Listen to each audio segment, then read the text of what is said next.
Naola berjalan ke arah kelas dengan wajah yang lesu. Tak ada semangat sama sekali. Kakinya berjalan dengan lemah dan berhenti ketika akan menaiki tangga. Gadis itu meneteskan air mata, entah keberapa kali untuk hari ini. Sejak papanya menghilang 2 hari lalu dan belum ditemukan, ia seperti terawang-awang. Naola, sapa seseorang dari arah belakang. Naola berbalik dan melihat Dikta berjalan ke arahnya. Lelaki itu memicingkan mata dan memperhatikan penampilan Naola yang semrawut. Lo nggak apa-apa. Muka lo pucat banget. Dikta menyentuh dahi Naola. Gue nggak apa-apa. Naola kembali menghadap ke arah tangga dan mulai berjalan. Biar gue bantu. Dikta mengambil tangan Naola dan meletakkan di bahunya. Perlahan ia menuntun gadis itu melangkah satu persatu. Sesampainya di depan kelas, Naola melepaskan tangannya dari bahu Dikta. Makasih, ya. Dikta menganggukkan kepala dan melenggang pergi menuju kelasnya. Di dalam kelas sudah ada beberapa siswa, mereka menatap Naola heran. Lo kenapa? Sakit? Kalau masih kurang sehat, mending lo di rumah aja, deh. No, kata ketua kelas. Naola tersenyum kecil dan menggelengkan kepala. Gue nggak apa-apa, kok. Tapi muka lo pucat banget. Bel baris pun berbunyi, mereka berhamburan keluar kelas. Naola memilih tetap diam di tempat duduknya. Ia tak sanggup untuk berlari ke lapangan ataupun berdiri di sana dalam waktu setengah jam. Gadis itu memilih berdiam diri dengan menyelundupkan wajah di bawah tangannya. Naola yang kelelahan sejak kemarin malah kebablasan tidur. Untungnya jam pertama guru pelajaran tak hadir karena ada rapat guru. Naola tidur dengan nyenyak. Zeni yang duduk di belakang Naola tak juga berniat mengganggu. Ia tahu apa yang terjadi pada gadis itu, paham bagaimana perasaannya. Zeni menghela napas berat. Ia juga tak tahu harus bagaimana agar bisa tetap mendukung sahabatnya itu. 2 jam berlalu diiringi dengan denting bel istirahat. Para siswa mulai berkeluaran, ada yang ke kantin, kamar mandi, lapangan atau lainnya. Zeni sendiri memilih tetap berdiam diri menunggu Naola terbangun. Derap langkah kaki mendekat. Zeni menoleh ke arah pintu. Ternyata Dikta datang membawa sebotol air mineral dan sebungkus roti coklat. Lo nggak ke kantin? Tanya Dikta pada Zeni. Gadis itu menggelengkan kepala dan menatap makanan yang dibawa Dikta. Itu buat siapa? Oh, tadi mau gue kasih ke Naola, tapi karena dia tidur gue kasih ke lo, deh. Dikta menyodorkan roti dan minuman itu pada Zeni. Zeni tak menerimanya. Kasih ke Naola sana. Gue nggak lapar. Dikta mendekat ke arah Naola dan menyentuh bahu gadis itu lembut. Naola mendongak, matanya bengkak. Dikta menatapnya lama dan menyodorkan minuman. Naola menggelengkan kepala, Dikta menyentuh dahi gadis itu dan kaget. Lo sakit, Nao? Zeni juga sontak bangkit dari tempatnya duduk. Ia bergegas ke arah Naola dan menyentuh dahinya. Panas sekali. Gue antar lo ke UKS, ya? Tanpa menunggu jawaban dari Naola, Zeni menuntun sahabatnya keluar dari ruangan itu. Dari belakang mereka, Dikta mengekor masih dengan minuman di tangannya. Sesampainya di UKS, Naola langsung ditangani oleh petugas kesehatan. Gadis itu diberi obat penurun panas dan disuruh istirahat. Zen, panggil Naola ketika merasa dirinya lebih baik. Zeni yang sedang berbicara dengan petugas kesehatan pun menoleh dan mendekat. Iya, Nao. Lo butuh apa? Nao minta tolong bantu telepon Om Dante biar jemput Naul. Gadis itu menunjuk ke tasnya yang juga telah dibawa oleh mereka.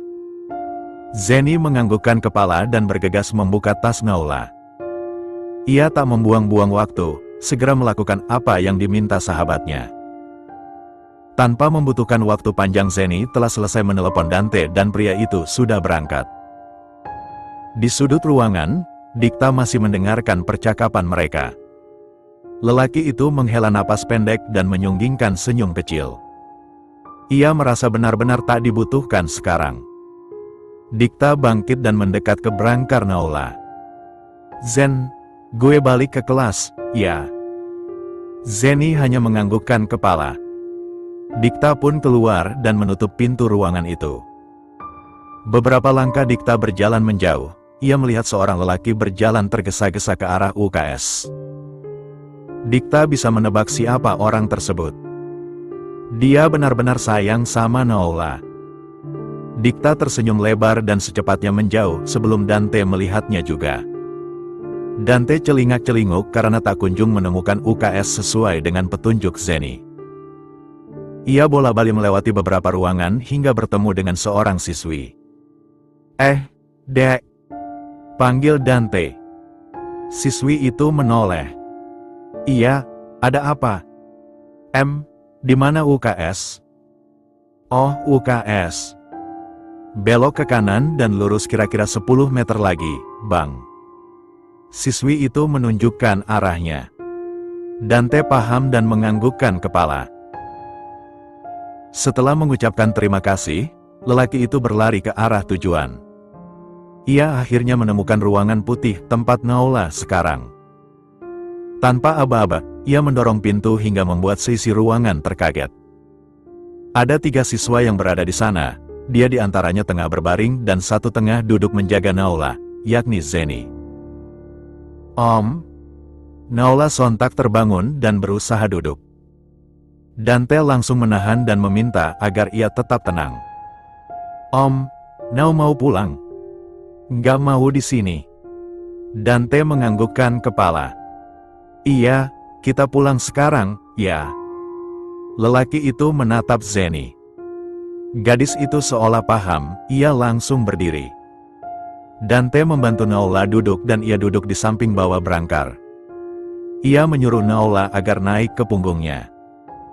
Naula yang lemah tak punya pilihan, ia melakukan apa yang diperintahkan. Setelah Naula berhasil naik ke punggung Dante, ia pun meminta agar Zeni mengambilkan tas gadis itu.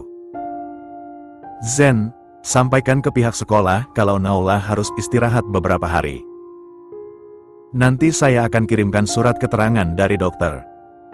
Iya, Om. No, lo harus kuat, ya. Zeni mengusap punggung Naula lembut. Naula tak menyahut, ia memejamkan matanya erat karena tak sanggup menahan kantuk. Dante pun bergegas keluar UKS dan secepatnya meninggalkan sekolah. Namun, ia kewalahan ketika memasukkan Naula ke mobil. Ia harus memindahkan gadis itu ke depan, baru bisa membuatnya duduk di kursi samping pengemudi. Naula tidur nyenyak bahkan ketika Dante sudah melajukan mobilnya. Om.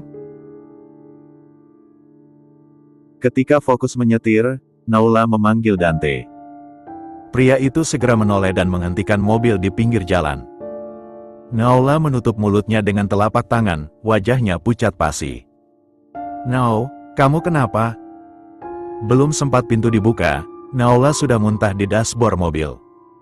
Dante segera membantu mengusap-usap tengkuk gadis itu. Beberapa menit kemudian, Naula tak lagi mual, ia menyandarkan bahunya di kursi. Dante bergegas keluar-keluar untuk mencari minum.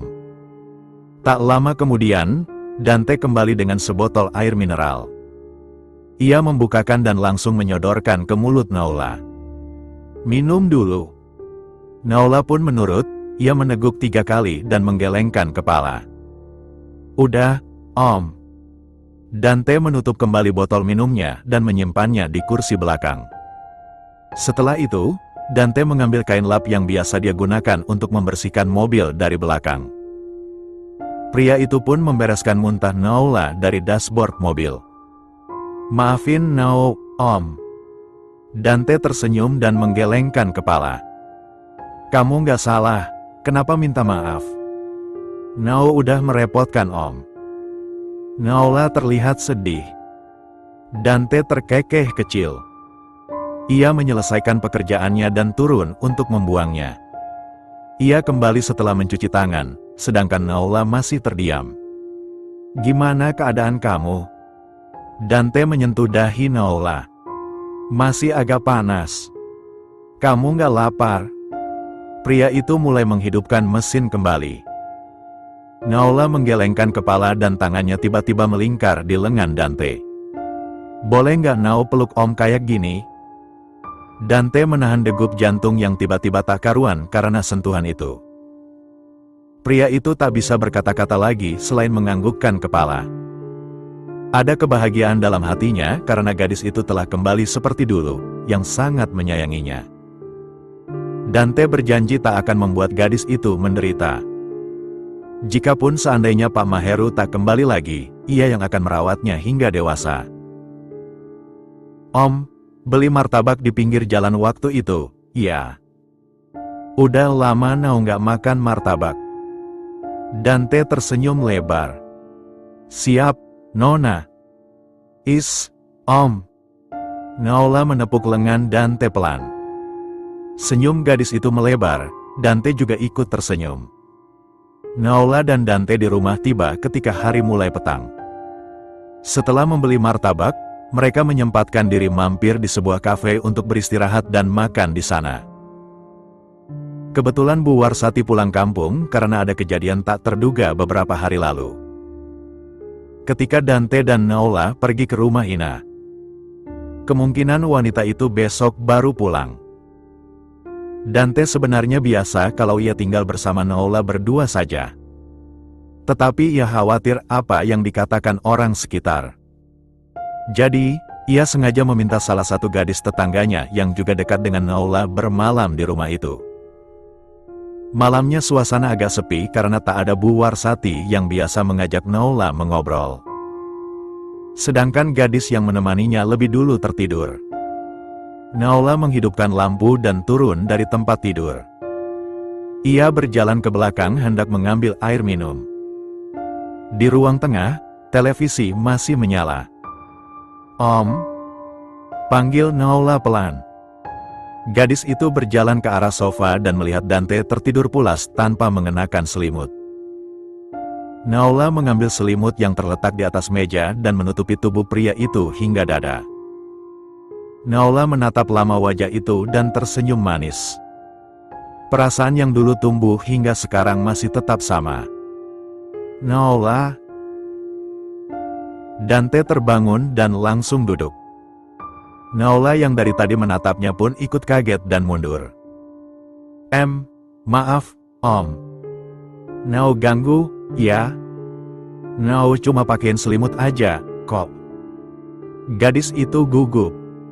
Dante tersenyum dan menganggukkan kepala. Iya, gak apa. Kenapa belum tidur? Udah tidur kok tadi, Om, cuma lagi haus aja. Mau ambil minum? Naola hendak pergi ke belakang. Tangan gadis itu diraih oleh Dante dan disuruh duduk saja. Biar aku aja, kamu tunggu di sini. Naola menurut tanpa mengucapkan sepatah kata. Dante berdiri dan bergegas ke belakang. Tak lama kemudian, lelaki itu kembali dengan segelas air minum. Naola yang duduk menerima gelas itu dan meneguknya sampai habis. Udah? Haus banget, ya? Mau tambah? Dante menaikkan sebelah alis karena Naola hanya minum dalam beberapa detik.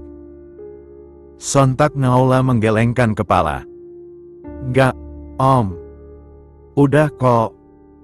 Gadis itu kembali meletakkan gelas di atas meja. Kalau gitu, Nao ke kamar dulu. Naola bangkit dan pergi ke kamarnya terburu-buru sebelum jantungnya lepas dari tempat.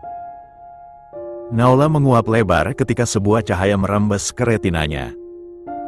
Gadis itu menyibak selimut dan menatap sekeliling. Jarum jam sudah menunjukkan angka 6:30 menit. Musim kemarau membuat cahaya matahari terasa lebih cepat meninggi. Naola menatap sebelahnya, gadis kemarin sudah pergi. Naola membuang napas pelan dan bergegas membersihkan diri. Butuh setengah bagi Naola untuk bersiap. Ia keluar kamar setelah berpakaian rapi lengkap dengan ransel merah muda di punggung. Gadis itu menghampiri meja makan untuk sarapan. Di atas meja sudah tertata rapi roti panggang dan segelas susu. Naola meletakkan tasnya di atas meja dan duduk di salah satu kursi. Ia menoleh ke kiri dan kanan karena tak menemukan wujud Dante. Aksi itu berhenti ketika ia melihat sticky notes di dekat piring. Dante sudah pergi karena ada urusan penting. Naola disuruh naik taksi ke sekolah. Gadis itu mencuatkan bibir dan mempercepat kunyahan. Ia melirik jam tangannya yang sudah mulai bergeser meninggalkan angka 7. Mampus, bisa telat, nih. Naola meneguk susu sekali teguk dan menyambar tasnya. Ia setengah berlari ke depan rumah untuk mendapatkan salah satu taksi yang lalu lalang. Nasib baik, tak lama kemudian sebuah taksi muncul. Naola segera menghentikan dan pergi ke sekolah. Duh, gue telat lagi. Gadis itu mengomel sambil berlari setelah turun dari taksi. Ia tak peduli lagi orang yang berpapasan dengannya. Gadis itu berusaha agar tak mendapat hukuman dari guru kelas. Untung gue nggak telat, ujar Naola ketika tiba di kursinya sebelum guru mata pelajaran datang. Tumben lo telat? Tanya Zeni dari belakangnya. Naola berbalik dan membuang napas panjang. Om Dante ada urusan, dia nggak bisa antar gue. Pantesan, kagak bisa hidup tanpa Om Dante sih lo. Ucapan Zeni membuat Naola agak tersentil. Ia hendak membalas dan berbalik, tetapi Zeni juga ada benarnya. Selama ini ia terlalu bergantung pada Dante dalam hal apapun, bahkan hal pribadi. Naola kembali menghadap ke arah depan dan guru pun tiba. Pelajaran dimulai dengan khidmat, tetapi otak Naola sama sekali tak bisa mencerna apapun. Ia terus memikirkan kata-kata yang diucapkan Zeni tadi. Pelajaran telah berganti, bel istirahat telah berbunyi. Naola masih saja memikirkan perkataan Zeni. Lo nggak ke kantin? Tanya Zeni sembari menepuk pundak Naola. Naola menatap Zeni dan menggelengkan kepala. Zeni menghela napas panjang dan duduk di depan gadis itu. Lo pasti mikirin apa yang gue bilang tadi, kan? Naola terkesiap. Kata siapa? Enggak. Ia mencoba tetap tenang agar tak ketahuan. Gue kenal banget sifat lo. Gue cuma nggak mau lo terlalu bergantung sama cowok. Lo nggak bisa nebak kapan dia berubah. Zeni kembali menghela napas lega. Maksud lo? Suatu hari nanti Om Dante bakalan berubah. Naola bertanya dengan dahi berkerut. Zeni mengangkat bahu. Ya nggak ada yang tahu perasaan manusia, kan? Contohnya aja itu si Dikta, awalnya dia kelihatan sayang banget sama lo. Tapi sekarang, dia udah lupain lo seutuhnya. Itu beda konsep, Zen. Kalau Dikta kan emang gue nggak respons dia, makanya dia nyerah. Itu wajar. Naola mencoba tersenyum meski hatinya juga ragu. Terus gimana sama Om Dante? Ada kejelasan? Gue lihat masih gitu-gitu aja. Jangan-jangan lo cuma dianggap adik lagi. Naola agak tersentak. Ia berniat membalas, tetapi bel masuk sudah berbunyi. Zeni bangkit dan berjalan keluar. Gue mau kamar mandi dulu. Beberapa kali sudah Naola menghubungi ponsel Dante, tetapi tak ada sahutan sama sekali. Gadis itu masih setia berdiri di parkiran sekolah karena menunggu Dante datang menjemput. Sayangnya, sudah sejak 2 jam yang lalu tak ada tanda-tanda kehadiran lelaki itu. Sekolah sudah sepi, bahkan yang ada kegiatan ekstrakurikuler pun sudah pada pulang. Om Dante kemana, sih? Tanya Naola sembari mengetik sesuatu. Namun, gerakan itu terhenti ketika kembali mengingat perkataan Zeni. Ia terlalu bergantung pada Dante. Naola akhirnya memutuskan untuk tidak mengirimkan pesan. Ia berjalan keluar area sekolah dan berdiri di pinggir jalan dengan harapan mendapatkan angkutan untuk pulang. 1 jam berlalu tak ada sama sekali. Maklum, area sekolah mereka agak sepi. Kalau sore, tak banyak angkutan yang lewat. Kecuali pagi dan siang karena banyak anak sekolah. Masalahnya sekarang sudah pukul 5 sore. Bukan jam anak sekolah lagi. Gerimis mulai menyapa, Naola menatap langit yang menggelap. Naola memeluk ranselnya dengan erat. Tak banyak yang diharapkan sekarang, hanya butuh tempat untuk berlindung. Air mata gadis itu mengalir beriringan dengan air hujan. Isakan demi isakan mulai terdengar dari bibir mungilnya. Gerimis berubah jadi hujan, Naola berlari kembali ke pekarangan sekolah dan berlindung di depan pos satpam. Saat yang bersamaan, ponsel Naola berdering. Tampak nama Dante. Naola menyeka air mata dan menetralkan suaranya sebelum menjawab panggilan. "Halo, Om. Di mana sekarang?" Naola langsung bertanya. Kilat menyambar dan petir menggelegar. Naola berteriak karena kaget. Dari seberang terdengar suara Dante yang khawatir. Dante menanyakan keberadaan gadis itu. "Nao masih di sekolah." Setelah kalimat itu keluar, panggilan terputus karena ponsel Naola kehabisan baterai. "Yah, habis baterai lagi." Naola berjongkok untuk berlindung dari air hujan yang mulai merembes ke emperan pos satpam.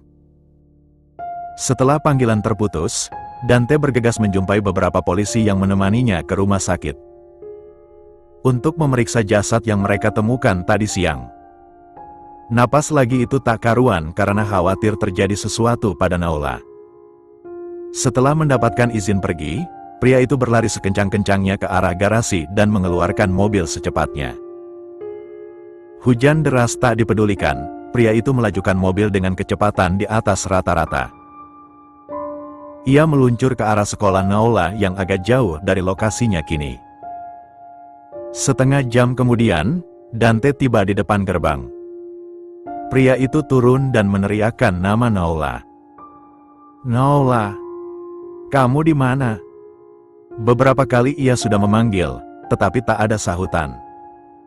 Ketika pria itu hendak menaiki tangga dan ke gedung atas, terdengar suara lirih dari pos satpam. Tampak seorang gadis masih berseragam terduduk dengan memeluk lutut di sana. Dante berlari ke arahnya. "Naola." Tubuh gadis itu sudah menggigil. Dante menggendong dan melarikan ke dalam mobil. "Kamu nggak apa-apa?" Naola menangis pilu dan terus memeluk Dante. "Nao takut." "Udah nggak apa-apa, ada aku di sini." "Om dari mana aja?" Gadis itu terus menangis. Dante tak langsung menjawab. Ia tak berani mengatakan apa yang dilakukan hari ini. Karena memang belum terbukti kalau jasad yang mereka temukan adalah Pak Maheru. "Kamu duduk dulu biar aku ambilkan handuk dari kursi belakang." Dante menguraikan pelukan Naola dan beranjak ke belakang menerobos pembatas kursi. Dante menyodorkan sebuah handuk berwarna putih ke Naola. Gadis itu pun mengeringkan rambut dan badannya yang masih terbungkus seragam. "Kita harus segera pulang biar kamu ganti baju. Nanti masuk angin." Baru saja Dante hendak menghidupkan mesin, ponselnya berbunyi. Pria itu segera mengambil dan menjawab panggilan. Tampak ia tengah serius mendengarkan penyampaian dari seberang. "Apa?" Dante tiba-tiba memekik membuat Naola tersentak. Setelah panggilan terputus, Dante menunduk lemas. Matanya berkaca-kaca hendak menjatuhkan cairan bening. Naola yang belum tahu apa-apa untuk beberapa menit terdiam hingga ucapan Dante membuat perasaannya kacau balau. Mayat Pak Maheru sudah ditemukan. Tangis Naola tertahan di tenggorokan. Tubuhnya bergetar hebat diiringi dengan air hangat yang mengalir deras ke pipinya. Perlahan, isakan demi isakan saling menyahut. "Kita harus pulang dulu." Dante menyeka sudut matanya. "Enggak. Nao mau ketemu Papa." Dante tak bisa berbuat apa-apa selain mengikuti permintaan gadis itu. Mobil Dante bergerak ke rumah sakit tempat mayat itu dievakuasi. Naola tak berhenti menangis hingga tiba di rumah sakit. Naola turun dari mobil dan berlari ke dalam. Untungnya Dante dengan sigap mengejar dan menahan agar ia tak bersikap gegabah. Naola. Dante menahan agar gadis itu tetap berada di sisinya. Dante dan Naola masuk ke sebuah ruangan di mana seorang dokter tengah berbicara dengan polisi. Sebuah berangkar yang ditutupi kain putih tak jauh dari mereka. Apa itu mayat papa? Naola hendak mendekat, tetapi langsung dihalangi pihak kepolisian. Tolong, Nona, jangan menyentuhnya. Itu papa saya. Saya mau lihat. Naola berteriak histeris. Dante mendekat dan meraih tangan Naola. Pak, bisakah tolong bukakan penutup wajahnya? Polisi itu menganggukkan kepala dan menyibak kain putih tersebut. Aroma menyeruak keluar, wajah dalam situ sudah gelap dan keluar aroma kurang sedap. Naola mengencangkan tangis dan terjatuh di lantai. Naola. Dante langsung menggendong gadis itu dan meninggalkan ruangan tersebut. Dante sudah bersusah payah membantu Naola untuk sadar, tetapi tak ada usaha yang berhasil. Ia bahkan sudah menelepon sang ibu agar pulang malam itu juga. Untungnya wanita itu tak keberatan dan sudah dalam perjalanan. Dante belum menceritakan apa yang terjadi sebenarnya. Saat ini mereka sangat butuh Bu Warsati. Naola terbatuk-batuk, Dante bergegas menyodorkan segelas air hangat. Pakaian Naola belum berganti sama sekali, bahkan sudah kering di badannya. Naola meneguk air hangat sekali dan menggelengkan kepala. Yang mana sakit? Tanya Dante perhatian. Naola menunjuk ke pelipis. Dante mengoleskan minyak kayu putih di area itu.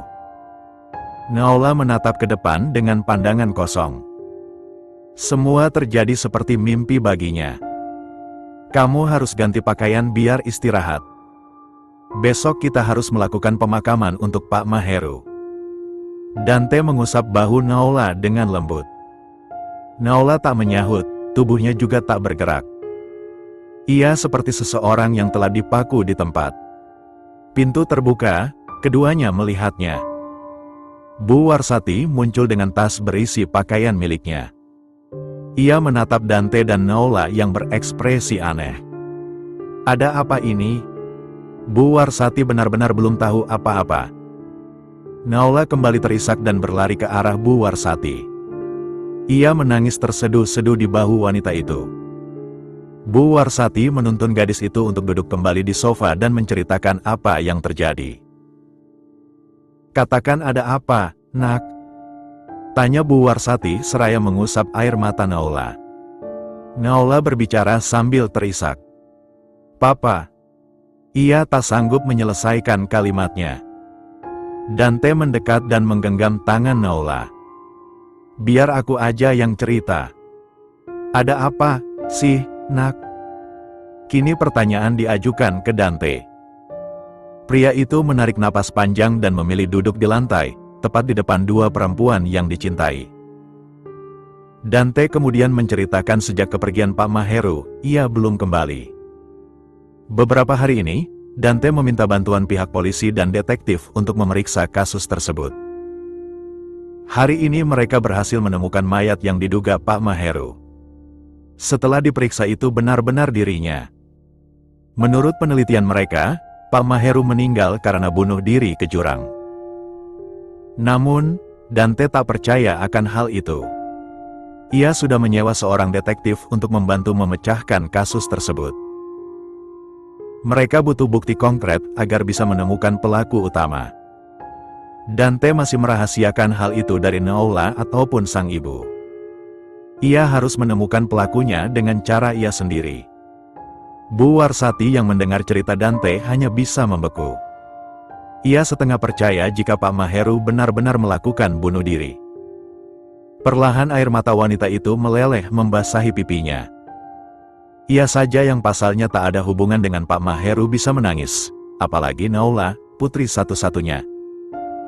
Bu Warsati mengeratkan pelukan pada Naula. Sabar, sayang. Keduanya kian menangis kencang. Dante yang masih duduk di lantai menyeka air matanya. Ia juga bisa merasakan bagaimana sakitnya kehilangan orang yang dicintai. Ponsel Dante berdering, pria itu berdiri dan meraih benda pipih yang terletak di atas meja. Ia memicingkan mata sekilas dan kemudian menatap Naula. "Kenapa?" tanya Bu Warsati sembari menatap arah pandang Dante.